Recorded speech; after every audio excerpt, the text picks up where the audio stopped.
biasanya nih topik pro dan kontranya ini itu mengerucut kepada alasan harus mendukung dan tidak mendukung praktik vegetarian, dan normally biasanya itu mengerucut kepada dua alasan. Pertama adalah tentang kesucian, bahwa praktik vegetarian itu tidak mengakibatkan seseorang menjadi suci, ya.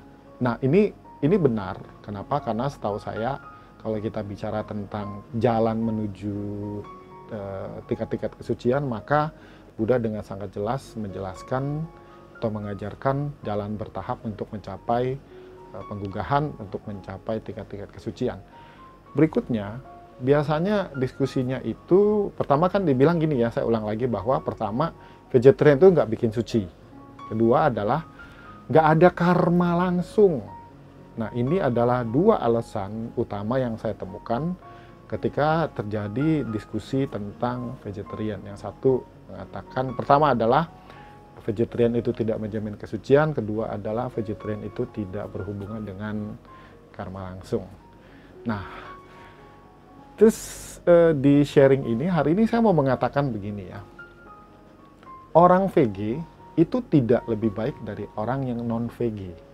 Ini juga penting untuk saya sikapi, karena dalam pengalaman hidup saya ada juga beberapa kawan yang praktik vegetarian, dan saya melihat, ya mohon maaf terus terang, sometimes they are really annoying gitu.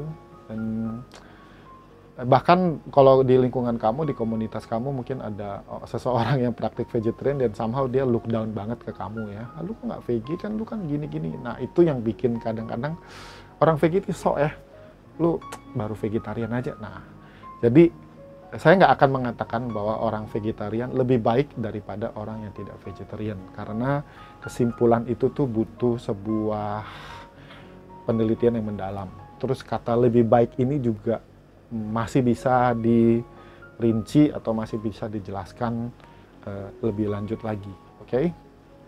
Nah, gini, kalau kita ngomong tentang pro dan kontra, biasanya begini loh. Kenapa orang agak misalnya kontra vegetarian ya, artinya dia tidak mendukung begini. Sebagai Buddhis, kita ini sudah terbiasa dipersepsikan sebagai seorang praktisi vegetarian. Jadi misalnya kamu beragama Buddha, terus kamu pergi makan sama kawan kamu, and then you eat something related to meat. Misalnya kamu pesen ikan bakar, atau kamu pesen ayam goreng. Terus teman kamu tuh tahu kamu tuh beragama Buddha. Lalu dia nyelutuk gitu. Kalau makan daging sih, lu kan Buddhis. Nah, jadi di masyarakat awam, umat Buddha itu dipersepsikan vegetarian. Sebenarnya bagus sih. Bagus, kenapa? Karena kita dipersepsikan sebagai orang yang penuh welas asih, sehingga kita tidak mengonsumsi daging.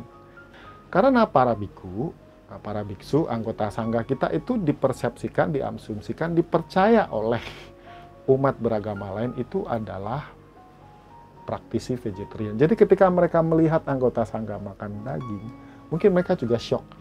Kok biku makan daging ya? Nah, itu. Atau kok kamu makan daging sih, kan kamu kan Buddhis. Nah, jadi mereka mempersepsikan seperti itu. Sehingga kamu itu harus menjelaskan, enggak kok, di agama Buddha itu enggak wajib vegetarian. Dan kamu benar bahwa sesungguhnya tidak ada satu kewajiban bagi seorang Buddhis untuk bervegetarian. Atau kamu juga anti gitu ya, buat teman-teman yang lebih pro non-veg, karena kamu termasuk orang yang tidak mendukung apa yang dilakukan oleh para penganut aliran Maitreya. Seperti kamu ketahui bahwa umat Buddha aliran Maitreya atau penganut ajaran Maitreya, kalau kamu nggak suka disebut aliran Buddha Maitreya, penganut Maitreya itu wajib vegetarian. Vegetarian menjadi sebuah praktik yang harus mereka lakukan. Dan ini kemudian menjadi sebuah fenomena atau keyakinan umum bagi orang yang bukan beragama Buddha kalau Buddhis itu vegetarian. Dan saya bukan seorang penganut Maitreya. Oke, saya juga nggak punya bisnis jualan makanan VG.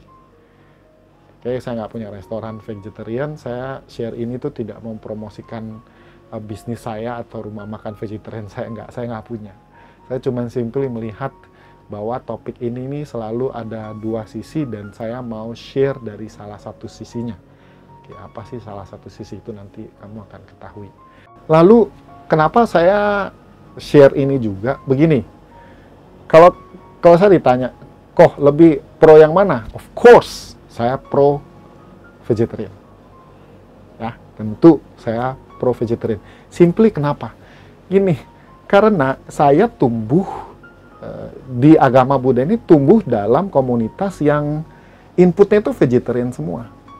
Jadi gini, di tahun 94 sampai 98, sebelum 94 lah, saya itu aktif di Cetia, tempat saya sekolah, namanya Generasi Buddhis Perniagaan. Jadi ke masa SMP dan SMA itu saya aktifnya di situ, kebaktian di situ, kemudian ya bantu-bantu di situ. Dan yang saya rasakan, saya ingat, saya temukan adalah setiap kali kita ada perayaan hari besar, kami mengundang anggota sangga untuk datang. Dan saya ingat sekali, very vivid, sangat jelas, sangat nyata. Setiap makanan yang kami persembahkan untuk anggota sangga yang kami undang, itu semua menunya vegetarian.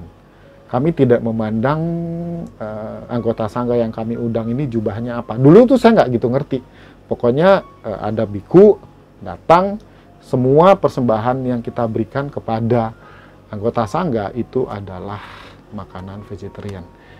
So, kemudian saya juga melihat bahwa dalam proses perjalanan saya kemudian berkesempatan untuk berbagi di berbagai daerah, saya melihat dan merasakan sendiri, ternyata wihara-wihara besar dan wihara-wihara tua, artinya wihara yang dibangun sejak dulu, mulai dari Aceh sampai Lampung, itu wihara-wihara akar, wihara-wihara yang udah lama sekali, itu semuanya praktisi atau di wihara itu praktik vegetarian. Mulai dari wihara Sakyamuni di Banda Aceh, wihara Borobudur di Medan. Kalau di Padang itu ada wihara Buddha Warman.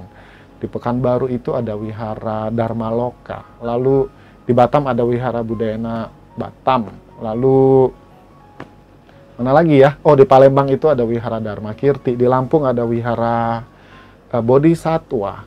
Wihara-wihara yang sudah usianya lama dan tumbuh sejak masa perkembangan agama Buddha, itu wiharanya rata-rata itu praktisi vegetarian. So, pada awalnya sebenarnya pada dasarnya agama Buddha Indonesia kita ini itu adalah mendukung praktik vegetarian. So, kenapa kita mendukung atau kenapa saya bikin video dan menyatakan mendukung praktik vegetarian? Nanti di playlist ini, karena ini topiknya cukup panjang ya. Cukup lumayan panjang sehingga saya mesti membuat beberapa bagian saja, beberapa bagian gitu. Jadi kalau kamu tertarik, kamu bisa terus follow the playlist sehingga nanti kamu bisa punya understanding.